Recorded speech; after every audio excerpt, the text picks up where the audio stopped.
5 pagkain na nagdudulot ng kanser. Ang daming Pilipino ang nagkakaroon ng kanser dahil sa 5 pagkain na ito. I-check mo kung isa ba sa mga ito ang madalas mong kainin. Yung number 5, madalas pang pinapabaon sa mga bata.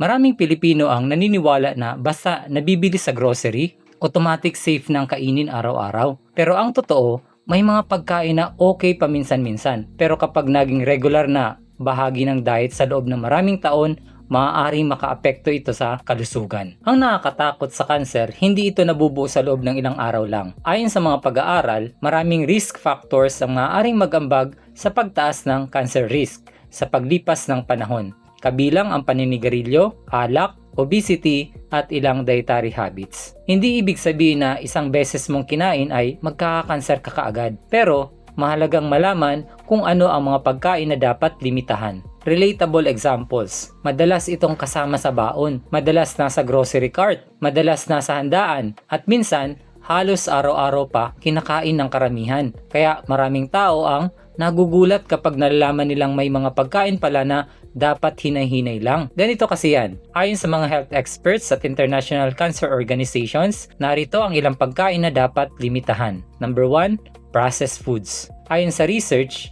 ang madalas at mataas na consumption ng processed meat ay nauugnay sa mas mataas na risk ng colorectal cancer.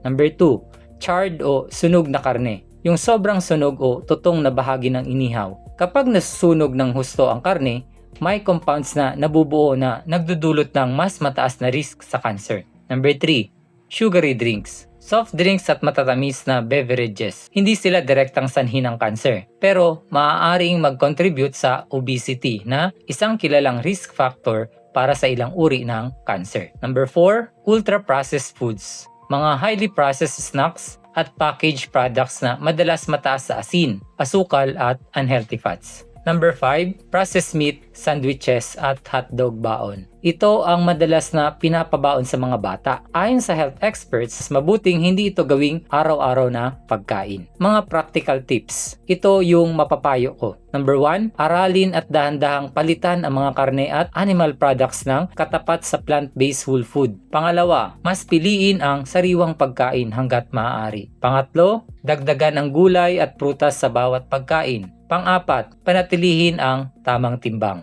Pang-5, iwanan na ang paninigarilyo at alak. Ayon sa research, ang healthy lifestyle ay isa sa pinakamahalagang paraan para mabawasan ang risk ng maraming sakit, kabilang ang ilang uri ng cancer. Hindi ibig sabihin na kapag kumain ka ng hotdog kahapon ay magkakakanser ka kaagad. Hindi rin ibig sabihin na ang isang pagkain lang ang dahilan ng cancer. Maraming factors ang nakakaapekto rito. Pero kung araw-araw at pangmatagalan ang unhealthy eating habits, mas tumataas ang panganib. Kung may kakilala ka na madalas kumain ng 5 mga pagkain na ito, i-share mo ito sa kanila. Gusto mo bang matuto paano gumaling sa natural na paraan? Attend our free online health seminar. Click the button below to register.